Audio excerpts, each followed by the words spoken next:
en la carta del apóstol Pablo a los Efesios en el capítulo 5.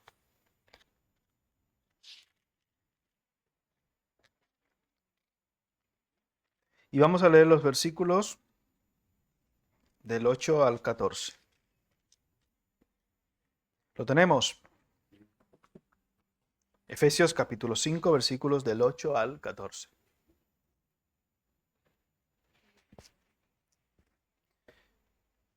Dice la Escritura: porque en otro tiempo erais tinieblas, mas ahora sois luz en el Señor, andad como hijos de luz. Porque el fruto del Espíritu es en toda bondad, justicia y verdad, comprobando lo que es agradable al Señor. Y no participéis en las obras infructuosas de las tinieblas, sino más bien reprendedlas. Porque vergonzoso es aún hablar de lo que ellos hacen en secreto. Mas todas las cosas, cuando son puestas en evidencia por la luz, son hechas manifiestas, porque la luz es lo que manifiesta todo. Por lo cual dice: despiértate tú que duermes, y levántate de los muertos, y te alumbrará Cristo. Que el Señor nos bendiga con su palabra en esta noche. Bien, a manera un poquito de repaso, hemos ido repasando y estudiando los versículos del 8 hasta el 11, la primera parte de esta clase que dimos la semana anterior, y recordábamos un poco acerca de lo que era nuestra vida anterior. Como vimos en capítulos anteriores, lo que éramos nosotros en el capítulo 4 de Efesios nos da una descripción bastante clara de lo que éramos sin Cristo, de lo que somos actualmente en Cristo y de lo que hemos de llegar a ser también en Cristo, o lo que se espera de nosotros en cuanto a lo espiritual. Y en otro tiempo, obviamente, éramos tinieblas, como hemos visto en el versículo 8, pero ahora somos luz en el Señor, por tanto debemos andar como hijos de luz. Estábamos en tinieblas, éramos las mismas tinieblas. Estábamos en absoluta oscuridad, dice, ajenos de los pactos, de las promesas de Dios y de las bendiciones de Dios. De la salvación en Cristo estábamos absolutamente defenestrados. Pero por la gracia de Dios, Él nos trajo a sus pies, abrió nuestros ojos y hemos podido venir por la convicción de pecado, de justicia y de juicio del Espíritu Santo, y hemos pasado a ser hijos de Dios, o sea, hijos de luz. ¿Cuánto tarda más o menos un niño, un bebé recién nacido en caminar? 2 años. Bueno, bien, 2 años. Algunos tardan más, algunos tardan menos. Hay algún chiste por ahí que dice, se cuenta de un niño que aprendió a caminar a los 2 meses. Dice que era tan feo que nadie lo quería cargar, nadie lo quería tener en brazos, pero bueno, eso es un chiste. Pero lo normal es que pase un tiempo prudente en el cual ese niño, niña, nosotros los creyentes tenemos niños y niñas, ahora hay gente que tiene cosas peculiares. Pero bueno, ese niño o niña en un tiempo más o menos razonable aprende a andar, a caminar, a correr, etcétera, etcétera. Y luego hay que andar detrás de él o de ella todo el rato. Que no, que se choca con las esquinas, etcétera, etcétera. Cuando usted y yo pasamos de muerte a vida, cuando nacemos de nuevo, también ese proceso de crecimiento, de andar como hijos de luz, se toma un tiempo. En algunas personas es antes, en otras un poquito más despacio, más prolongado, etcétera. Y bueno, eso es algo que no está absolutamente definido de forma específica, pero sí la Biblia nos manda, sea antes o sea después, a comenzar automáticamente, nacemos de nuevo, a andar en luz. Por eso habla de bautizándolos en el nombre del Padre, del Hijo y del Espíritu Santo y enseñándoles que guarden todas las cosas que os he mandado. Eso es lo que enseña la Gran Comisión. Debemos envolvernos en lo que es el aprendizaje de la Escritura para que podamos andar como hijos de luz. Estar con los hijos de luz para que también sepamos cómo se comporta un hijo de luz. Por eso es tan importante que estemos congregándonos de manera activa. Por eso no dejando de congregarse como algunos tienen por costumbre. ¿Cómo usted aprende a hablar español? Pues se junta con gente que habla español. Los niños aprenden a hablar el idioma de sus padres. Es así de simple. Entonces, Cuando usted nace de nuevo, cuando usted nace espiritualmente, usted tiene que estar con los demás hijos de Dios para que usted sepa cómo se conduce, cómo se comporta, cómo actúa y cómo habla un hijo de Dios o un hijo de luz. Bien, ahora en Cristo, ahora en el Señor, ahora que hemos nacido de nuevo, somos luz. Y por ende se espera de nosotros que demos fruto que corresponda a un hijo de luz. Porque el fruto del Espíritu, siguiente versículo, es en toda bondad, justicia y verdad. Por tanto, andando como hijos de luz, vamos a dar fruto de bondad, de justicia y de verdad. Y recuerdan el versículo de Gálatas o los versículos de Gálatas 5, 22 y 23, hablando acerca del fruto del Espíritu. Por eso nos advierte posteriormente aquí, hablándonos de los incrédulos, no participéis en las obras infructuosas. No participéis en las obras infructuosas, versículo 11, de las tinieblas, sino más bien que reprendedlas. Uno que se llama creyente y vive en tinieblas, dice la Biblia que es mentiroso. Si uno que se supone, se llama, se autoproclama, se autodenomina creyente, anda en tinieblas, Jesús dice que es mentiroso porque por sus frutos, ¿qué? Los conoceréis. Si usted dice, no, no, él es cristiano aunque anda en tinieblas, alguien es mentiroso, o es Cristo o es esa persona. Usted decide a quién va a llamar mentiroso. Por sus frutos los conoceréis. Una persona que no anda en Cristo, tú y yo que somos creyentes, no podemos llamarle cristiano. No podemos llamarle ni siquiera cristiano, ni hermano, ni nada, porque es que no da fruto de arrepentimiento. Eso no quiere decir que el cristiano no peca. Ojo con esto. Y por tanto debemos hasta cierto punto ser prudentes con esto. Debemos ser prudentes porque todos, dice la Escritura, pecamos. Todos ofendemos muchas veces. Pero la diferencia entre un creyente que anda en luz y uno que ni siquiera sabemos lo que es el fruto de arrepentimiento. Un creyente cuando es confrontado con la palabra de Dios, ¿cuál es la reacción? ¿Qué hizo David cuando fue confrontado por su pecado? Y se arrepintió y silicio y lo que haga falta. Cuando a Saúl se le confronta, eso también es para estudiar. Lo que hace es voy a buscarle a matarlos a todos. Y aún llegó hasta matar a los sacerdotes y todo. ¿Qué dice que venía sobre Saúl? Un espíritu ¿qué? Un espíritu malo, ¿eh? Imagínese usted de lo que es capaz la gente cuando está apartada del Señor. Estando en Cristo, tenemos muchas luchas y muchas batallas. El que anda en pecado, tú y yo no podemos decir que es de Dios. Así de simple. Por tanto, el hijo de luz, que se supone que somos tú y yo, los hijos de luz, debemos dar frutos que reflejen lo que realmente somos. Cuando un creyente no está dando frutos de justicia, de bondad y de verdad, hay que llamarlo a capítulo. Y al llamarlo a capítulo y ver la reacción que tiene, tú y yo podemos comenzar a sacar conclusiones más certeras de si es nacido de nuevo o no. Y muchos de nosotros conocemos casos de ese tipo, en los cuales venga, te llamamos, te decimos, hacemos, etcétera, y hay gente que muestra un arrepentimiento, ya como vimos en la misma escritura, y hay otra gente que no.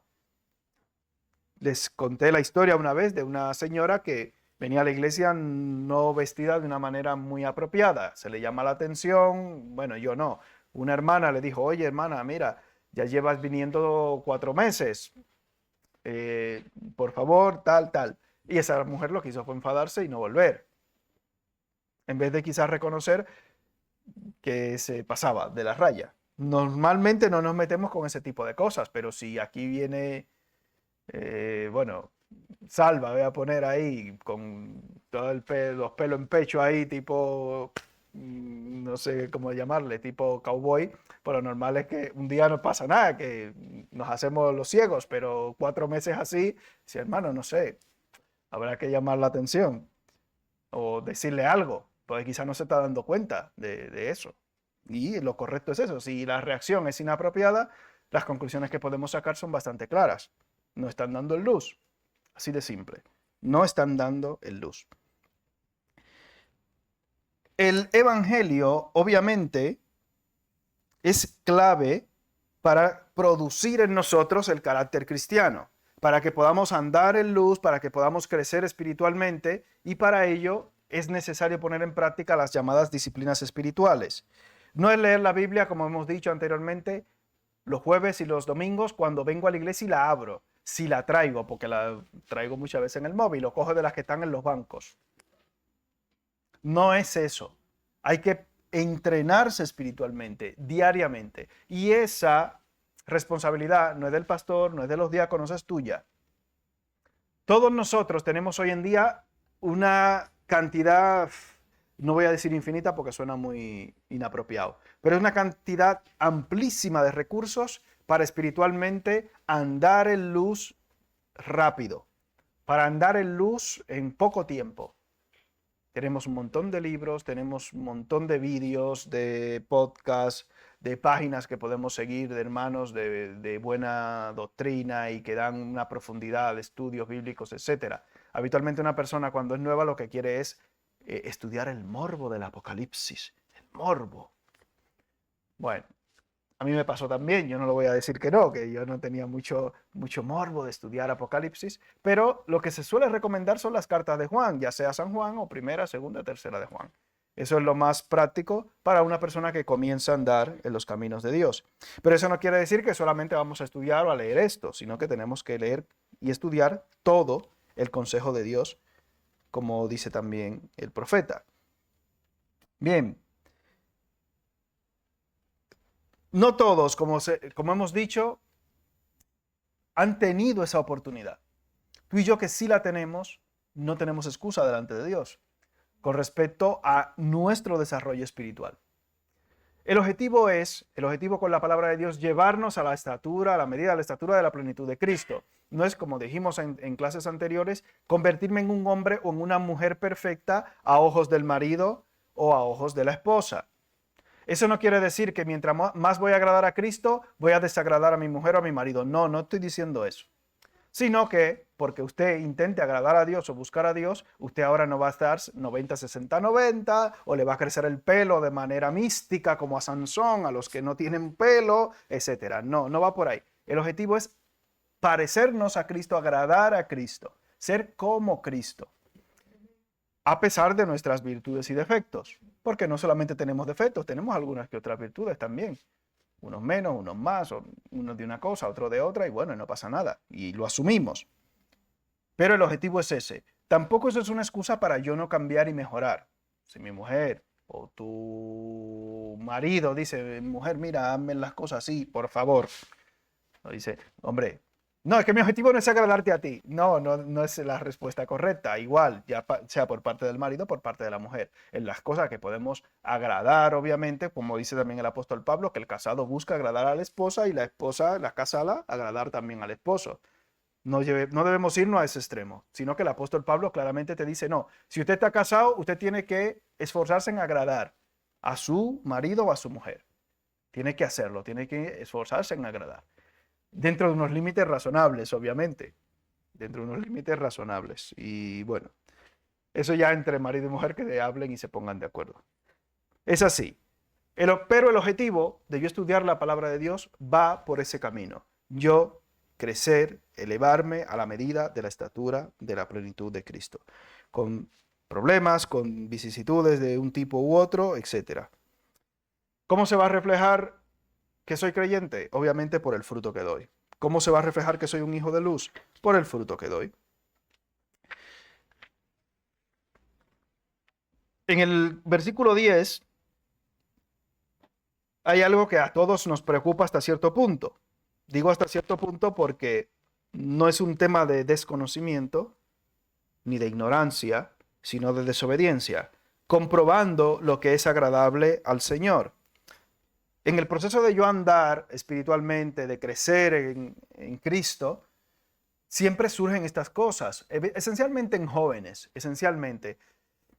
Aún nosotros siendo mayores, puede que en alguna ocasión, en algunas decisiones determinadas, nos venga este pensamiento a la cabeza. ¿Qué Dios quiere? ¿Cuál es la voluntad de Dios con respecto a esto o aquello? En nuestras vidas que están medianamente más encaminadas, muchas de las vidas de los que estamos aquí, es menos complicado ese tipo de decisiones, porque ya usted pues está casado. Dije, ¿con quién me voy a casar? Hombre, la tienes al lado, no te va a casar con nadie más porque está ahí. ¿Qué debo hacer, Señor? ¿Qué iglesia me voy a congregar? Ya usted está congregado, no tiene que pensar en eso, etcétera. Pero los que son más jóvenes, quizás les preocupan otras cosas. Y Señor, ¿y este trabajo lo debo coger o no? ¿Debo estudiar esta carrera o no? Y están en fases de sus vidas en las cuales tienen que tomar muchísimas decisiones. ¿Debo decirle que sí a este o que no a esta? ¿O debo guiñarle un ojo a esta o a aquella? ¿O debo, Señor? Bueno, ustedes han pasado por ahí y saben que hay una fase de la vida en la que hay que tomar muchas decisiones en determinadas circunstancias. Pero para nosotros es claro que nuestras decisiones no dependen de sueños y de visiones. El Señor me ha revelado, el Señor me ha mostrado, y me parece casi una caricatura escuchar a algunos círculos esencialmente carismáticos en los cuales hacen una distinción entre sueños proféticos y sueños por una indigestión. Yo digo, esto está interesante, esto lo tengo que oír. ¿Cómo tú puedes, según ellos, diferenciar los sueños proféticos, entre comillas, de los sueños por una ingesta abundante de comida en la cena? Y comienzan a decir cosas. Uno dice, no, es que el sueño, pues si comienza de una forma tal o cual, o si termina de una forma tal o cual, entonces es un sueño profético, hay que hacerle mucho caso. La Biblia dice que tenemos que la palabra profética, ¿cuál? Más segura, a la cual hacéis bien en estar atentos como una antorcha que alumbra el lugar oscuro. Los que no hacen caso a esta palabra profética se dejan engañar de falsos profetas. Yo quiero agradar a Dios, yo quiero hacer la voluntad de Dios. Ve a la Biblia. Si ya tienes la palabra profética más segura, las respuestas a tus preguntas ya se encuentran aquí dadas por Dios. Así de simple. Si yo quiero saber qué Dios quiere que yo haga, simplemente tengo que ir a la Biblia. Así de simple. Y hay una lista de cosas que son agradables a Dios, que ya sabemos que lo son, y son cosas simples. Obviamente sabemos que a Dios le agrada que yo lea la Biblia, que yo ore, que yo estudie, que yo estudie la palabra, que esté en la iglesia, que yo trabaje, que me ocupe, etcétera. Si lo sabemos. Son cosas aparentemente simples, ¿o no? El detalle no está en lo que sabemos, sino en nuestra falta de obediencia. Gracias, hermano. Y esa es la clave. Señor, muéstrame lo que tú quieres que yo haga y lo voy a hacer. No digas eso porque luego ya tú lo sabes y lo que sabes ni siquiera lo estás haciendo. Y he escuchado a gente en ese dramatismo. Si el Señor me mostrara. Tienes la Biblia en la mano, ¿no? Sí. Estás cumpliendo lo que ya sabes. No. Y entonces, ¿para qué quieres que te muestre más? Si no cumple lo que se supone que ya sabes. Así de simple, así de claro. Comprobando lo que es agradable al Señor. Y al Señor le agrada que yo haga su voluntad. Pero a mí no me agrada probablemente hacer la voluntad de Dios, sino que yo quiero hacer en mi carne mi propia voluntad. Y esa es nuestra batalla del hombre carnal, del hombre en pecado. Y eso es algo que revela, como hemos dicho, por el fruto. Si tú estás dando fruto de hijo de luz, o sea, fruto del Espíritu, o tú estás dando fruto del hijo de las tinieblas, obras de la carne. No es tan difícil. Según la Escritura, no es tan difícil. Porque las obras de las tinieblas, la Biblia las cataloga como infructuosas, como vanas, sin fruto, que no tienen ningún provecho. Y gracias a Dios, hablando en tiempo pasado, todos hemos vivido así. Y el Señor, por su misericordia, nos ha rescatado. ¿Qué pasa? Versículo 12. Porque es aún vergonzoso hablar, vergonzoso es aún hablar de lo que ellos hacen en secreto.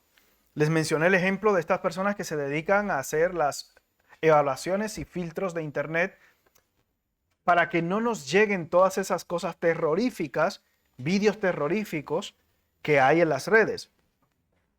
Y esta gente están en tratamiento psiquiátrico y psicológico, las que se dedican a esto. Y de eso hicieron un documental aquí en La Sexta, que si usted quiere lo puede buscar, de vídeos de salvajadas. O sea, podría decir un montón de cosas salvajadas. Y esta gente que tienen que ver esas cosas para depurarlas y que no nos lleguen directamente con los filtros estos que tenemos en los móviles, están traumatizadas y de psiquiatra, vamos, por las cosas, decapitaciones, no sé, o sea, salvajadas, o sea, salvajadas. Todo lo malo que usted se pueda imaginar. Y por eso dice la escritura, oye, vergonzoso es aún hablar de lo que ellos hacen en secreto. Y el hermano Dani estuvo preguntándome el otro día acerca del caso Epstein. Que dije, yo no sé ni de qué va, porque en esas fechas me desconecté absolutamente de las noticias porque era todo, vamos, tóxico, no, lo siguiente. Y dije, bueno, déjame escuchar, porque estaban en Dynamic Radio hablando de esto, y dije, déjame escucharlo a ver de qué va la cosa. Y cuando yo comencé a escuchar, yo dije, normal, que el infierno tiene que existir. O sea, hasta los ateos deberán creer que existe el infierno. Si eso es así, si eso es cierto. Un montón de cosas y de salvajadas que usted quizás no se puede ni imaginar. Ritos satánicos, no sé qué, no sé. Bueno, ¿qué es verdad y qué es mentira? No lo sé. Pero la Biblia habla y dice que esas cosas son aún vergonzosas hablar de las que hacen en secreto. Y si la Biblia las cataloga de esa manera, obviamente sabemos que la Biblia es la verdad. Amén. Santifícalos en tu verdad, tu palabra es verdad. ¿Qué pasa con nosotros los creyentes? En el versículo 13 dice, mas todas las cosas cuando son puestas en evidencia por la luz, son hechas manifiestas, porque la luz es lo que manifiesta todo. La luz incomoda. Si tú eres luz, vas a incomodar. Recuerdo en mi adolescencia, y eso me dolió mucho. Fíjese que hasta me acuerdo. Estaban planificando un viaje, algunos familiares, y yo creyente me apunté y dije, ah, yo también voy. Y hubo una persona que, bueno, de la familia que dijo, los creyentes, los cristianos no van. Y obviamente los cristianos, que era yo, no fui por ser cristiano, obviamente, y me dolió. Personalmente me dolió, porque era un viajecito para la playa y yo digo, ah, me hubiera querido ir. Pero bueno, gloria a Dios que no fui. Bien, no recuerdo si se dio el viaje o no, ya no me acuerdo. Pero bueno, no me ha hecho especial. Estando allí, viví mucho tiempo cerca de la playa y tampoco fui. Pero sí que me dio en ese momento ilusión de ir. Las tinieblas, cuando son tocadas por la luz, se tienen que disipar. Usted se levanta por la mañana por el despertador, no de manera espontánea, y cuando usted enciende ¿la luz le es agradable o es molesta? Ah, qué envidia, yo no. Cuando me suena la alarma y yo tengo que encender la luz, la lámpara, el bombillo, este foco en toda la cara, no. Si te despiertas espontáneamente, así, un sábado a las 10 de la mañana, quizás no te...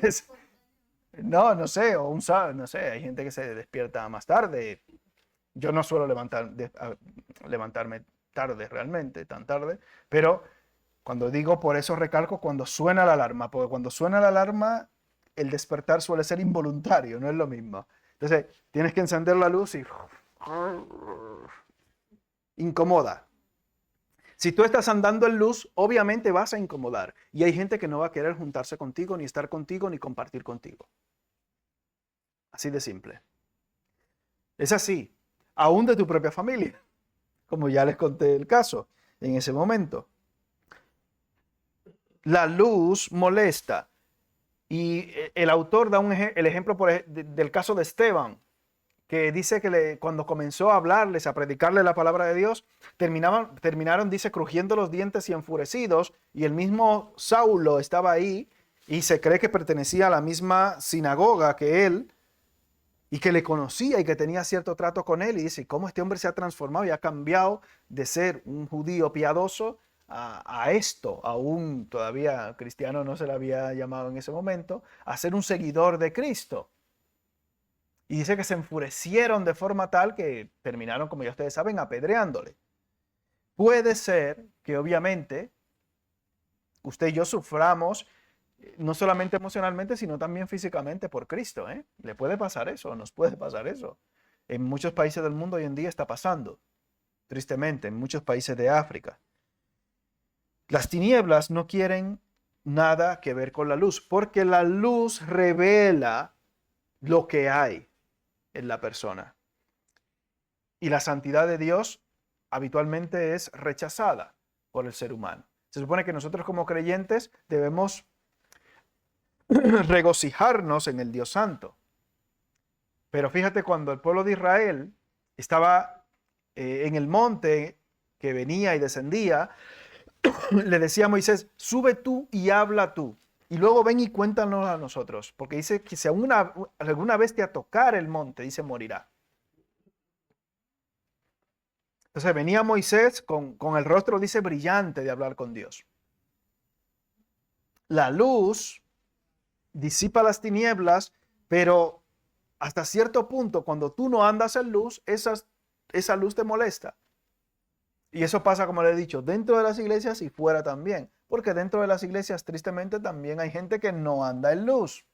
Y se sienta muchas veces los domingos en las iglesias. Y no anda en luz. No anda como un hijo de luz. Por tanto, las tinieblas son disipadas por la luz. Esto es bueno. Para un creyente debería ser bueno el pensar que la luz revela lo que hay en el corazón. Para un creyente que anda intentando hacer la voluntad de Dios y lo que es agradable a Dios. Si usted como creyente no está agradando a Dios, cuando hablamos de luz, para usted la luz es un terror, porque va a revelar lo que hay en usted. Y por eso dice la Escritura, el mismo apóstol Pablo, examinaos a vosotros mismos si estáis en la fe, probaos a vosotros mismos. O no os conocéis a vosotros mismos que Jesucristo está en vosotros, a menos que estéis reprobados. Usted y yo debemos hacer un autoexamen de manera constante de nuestra persona en Cristo, de cómo estamos andando en Cristo. Debemos de manera frecuente hacernos estas preguntas. Mirarnos al espejo, no solamente al espejo físico, sino al espiritual, que es la palabra de Dios. Debemos vernos constantemente de esta manera y si tenemos algo que cambiar, pues cambiarlo y orar por ello y pedir ayuda en oración también para con ello. Bien.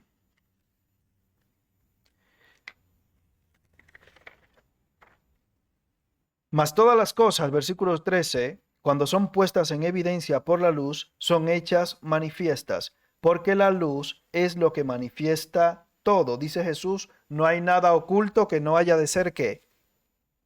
Manifestado, ni encubierto que no haya de saberse. ¿Eso debería ser bueno para nosotros? Ojalá que sí. Ojalá que sí. ¿De cuántas cosas nos hemos enterado queriendo o sin querer? De muchísimas. Fue la reina Isabel cuando murió, ¿no? Que dijo que sus memorias iban a ser reveladas. ¿En qué año fue que dijo? O cuando pasaran no sé cuántos años de su muerte. Muchísimos años, que ya la gente dice, ¿quién era esa? Ya ni se acordará de la reina Isabel. Pero ella dio orden que esas memorias o su diario o lo que sea que tiene por ahí, no sé, no recuerdo si eran 100 años después que me muera, lo publiquen y que lo lean.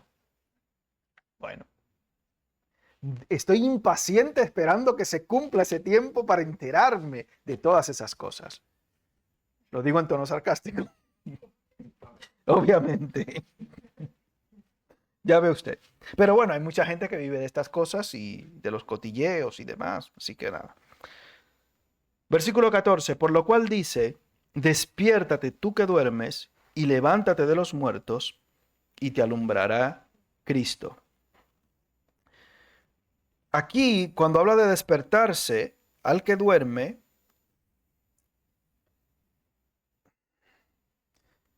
recuerda que esta carta está escrita a quiénes, a creyentes o a incrédulos. Hay creyentes que están dormidos como los muertos, que están muertos en sus delitos y pecados. Y por eso le he dicho que es muchas veces complicado distinguir entre un creyente carnal, entre comillas, y un impío. Por sus frutos, ¿qué?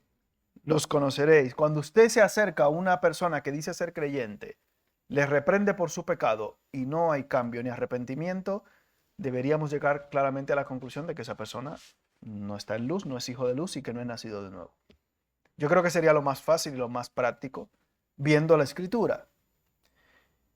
Si tú y yo hemos estado dormidos en una circunstancia como esta, dice, levántate de los muertos y te alumbrará Cristo.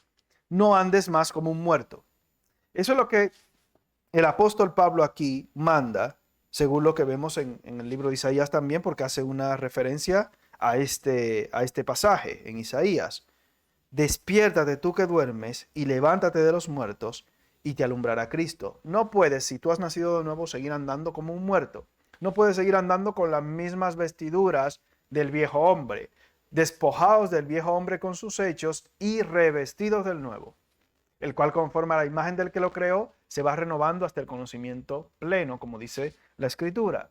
Debemos despojarnos de este viejo hombre porque eso demuestra que realmente hemos nacido de nuevo. Despiértate tú que duermes, levántate de los muertos y te alumbrará Cristo.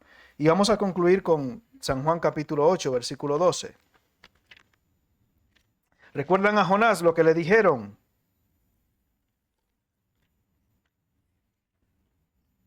Bueno, ahora lo buscaremos a Jonás porque no se acuerdan. Juan 8, 12.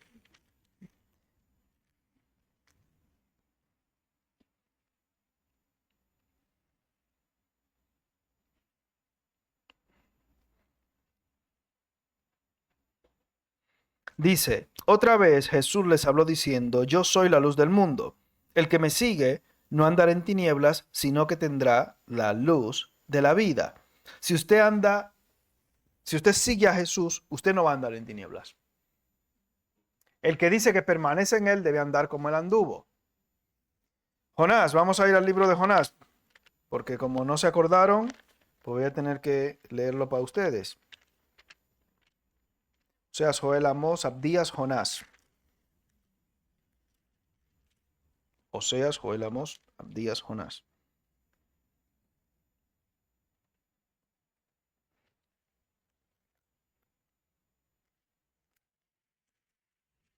El capítulo 1,